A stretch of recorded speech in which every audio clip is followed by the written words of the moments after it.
Alright guys, I'm currently at the expo and I've just got a little sneak peek at the Hyundai Ioniq 6 full electric.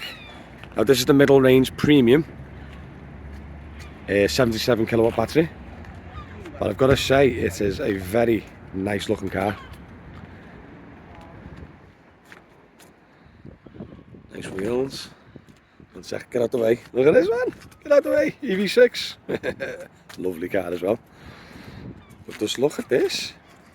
Don't know how much it'll be practical as a taxi, but as a private hire, Uber, but it is flipping gorgeous.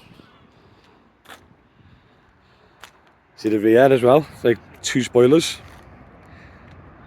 It is all the light bar at the back, LED light bar, 2 spoilers, see?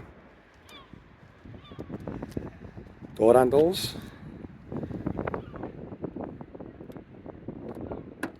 Pretty cool. I love the alloys. But yeah, what a very nice looking car. What I like about the front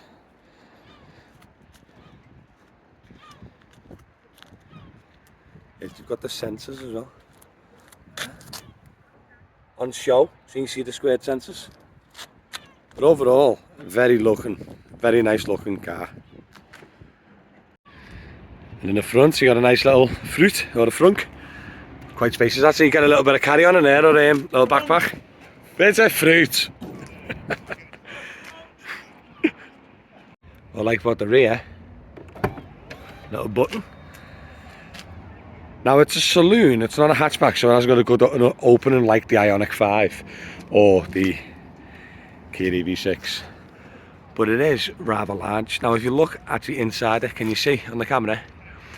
You could easily fit 2 suitcases and maybe a little bit of carry on. So the boot itself is actually rather spacious, and then if you lift up the mat, you could take that out and maybe get a little bit extra room, but that's where all the charging cables are. But yeah, practicability wise, the boot isn't really the best. Now this car is very low. It's very sloped. It feels a bit like a Porsche or like a Mercedes CLS. Or like a Volkswagen Passat CC. It's a very sloped, low car. I don't know how practical it will be on the taxis, but the actual car itself, other than that, is flipping gorgeous. Like, you look at all the infotainment system. So this is the premium, so it's the mid-range. So you got no leather, it is fabric. Got some nice cup holders though. USB. Or you climb it. The boot, look at that! It's like something out of an office. Great storage in the doors.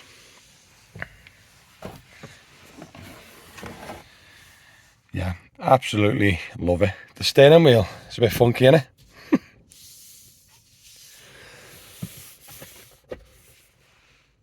It's all 2 more storage, charging ports there as well. And the design of the dashboard is actually alright, isn't it?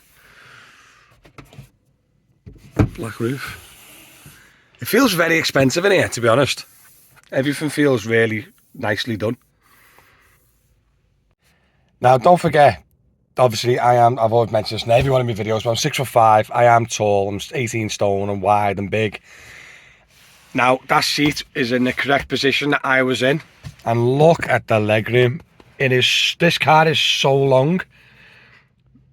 Rear heated seating and mid range, unbelievable. So the rear leg room is unbelievable. The only thing as a negative in the back is there's not much room underneath the car and the seat in front, but I might be able to raise that. And also, because the batteries and it's a very low car, the seat's low, you got quite a big gap under your legs.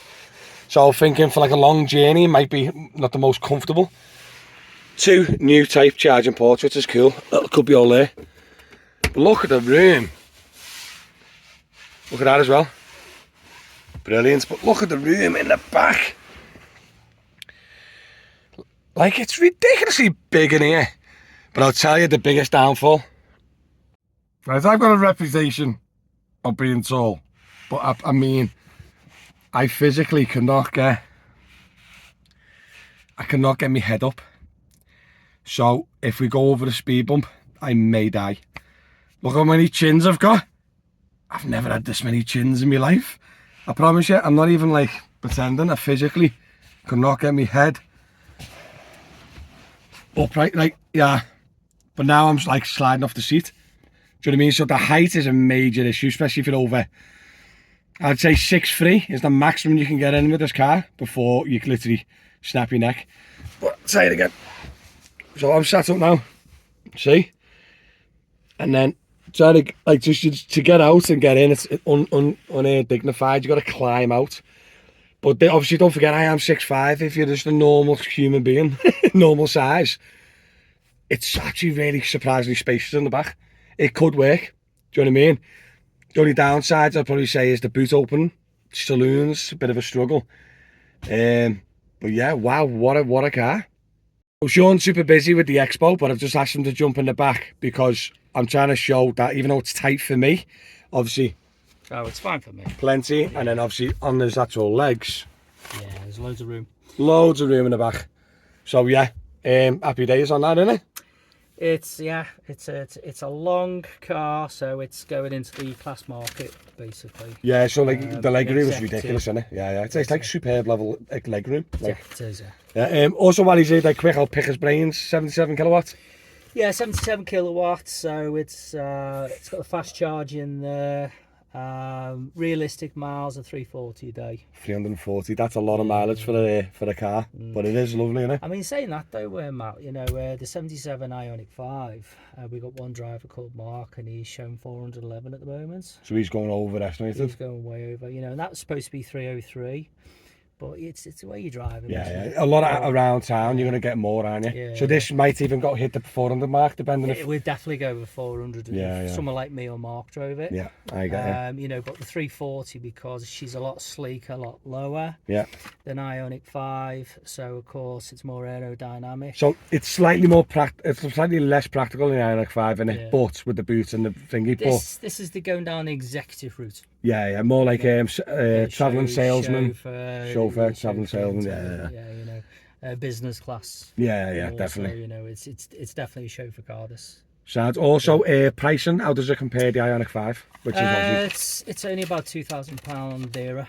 Is it? Yeah. So what's this about? Like this premium? I don't want to be quoting because a bit ballpark, 40, 50. I'd say 47 is. Yeah. Premium, okay. 47-ish. Yeah. Okay, brilliant. Thanks very much. Right, I'm going to have a little drive and I'll let you know what it's like. Alright guys, just drove it. Absolutely smooth as anything. As always, like most electric cars. The best thing I can compare this to is the Ioniq 5, but it's lower, a bit more sporty, a bit more smoother. Obviously, look at that. Range projected 326, 97% left. Obviously, the gear stick is the same as the Ioniq 5. Where you just got to twist it to put it in parking thingy. But yeah, once again, Hyundai smashed it, to be honest, and done another lovely car.